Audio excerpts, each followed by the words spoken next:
Ah, sweet closure. The project that brought me into the fandom has finally come to a close. It's kinda sad when you really think about it. Yes, Turnabout Storm is what brought me into the fandom. Before I did this reviewing stuff, I was really into video games. So I was browsing YouTube for the Phoenix Wright movie. Top results, a My Little Pony fanfiction. Interesting enough. I decided to give it a shot, and I really enjoyed it. That was back before the 4th part was released. Each time a new part has been released, I've watched the whole project from the beginning again.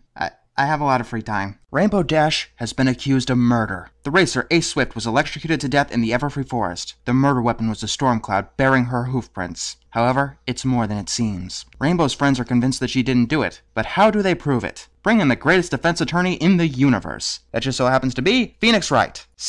Oh, Cosmos, you flatter me. Since this is a mystery story, I'm going to have to be very careful to spoil as little as possible. So, for the most part, I won't talk about anything past the 2nd part. This is so I can show both the investigation portions, where Phoenix or Twilight gathers evidence to present in court, and the courtroom portions, where Phoenix goes head-to-head with Trixie. Yes, Trixie is the prosecutor for this case. Honestly, she's probably the only one whose personality could fit the bill. There are a few things that you have to understand before going into this fan project. The first is that the tone is more in line with Ace Attorney than it is with Friendship is Magic. What do I mean by that? Well, there's a fucking murder for starters. But beyond that, it focuses more on drama and humor, and less on the emotional moments, although those are still there. There are also a few other additions as well, such as minor swearing talking about serious crimes, and a real risk of Rainbow Dash being actually executed. And by the way, what Trixie is doing may seem illegal or out of line, but no, in the Ace Attorney universe, she has every right to do what she does. The writing is Turnabout Storm's strongest asset. While the actual production values, the character models, animation, and music got better as the parts progressed, the writing stayed consistently good. Things that could have been ridiculous happenstance in a lesser story are made extremely plausible here. That being said, it's pretty much a Phoenix Wright staple. Actually, that sums up the story quite nicely. The story is good enough that I can actually see it being in an actual Phoenix Wright game, although they do take quite a few techniques from the games themselves. And, unless you're paying really close attention, you might think that a certain subplot was dropped entirely. Most of the fun of the Phoenix Wright games is having Phoenix play off of the zany world around him. So, how good are the characters here? The first thing that you have to realize is that Turnabout Storm was written shortly after the first season ended, so the characters may come off as flanderized. Especially Pinkie, who, I can't believe I'm saying this, seems crazier than her usual self. I keep hearing the defense for Double Rainboom's characterization is that since it was written early in the show's run, it fixes all of its characterization problems. Yeah, I don't buy it. While Rainbow Dash sometimes comes across as a little simple in Turnabout Storm, you know, not a blithering idiot, the writers clearly understand what makes each of the characters special. When they do bend this, they're doing it for drama, and not because they're half-assing the story. The interactions are realistic and believable. Mostly.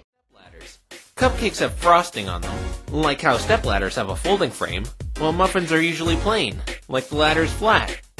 Oh, I think I get it now. Like hacksaws and saws? Why'd they call it a hacksaw anyway?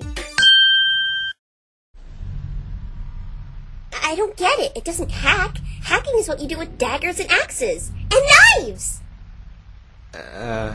Yeah.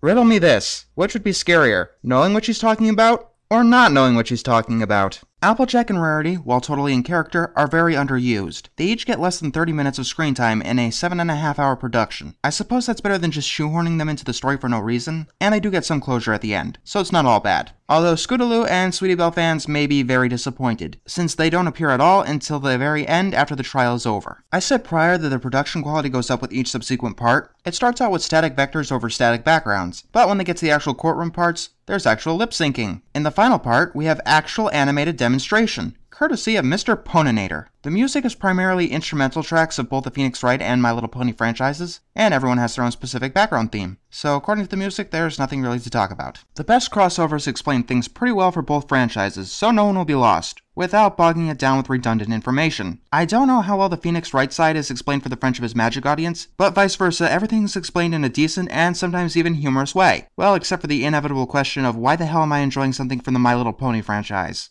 These explanations do have to break away from canon at some point, and deal with pure speculation. After all, the show hasn't exactly delved into the science of clouds very much. Speaking of explaining things, that brings me to my biggest problem with the series, and the only thing that prevents me from giving it a must-see ranking. The entire series is more than 7 hours long! and each part, excluding the first, is over an hour long. I'd say check out the first part to see if this is up your alley, but every player of Phoenix Wright knows that the courtroom scenes are the best part of the game, and they are the best parts of Turnabout Storm, so that extends to watching part 1 and 2, which pretty much adds up to a feature-length movie. Trust me though when I say it's well worth it.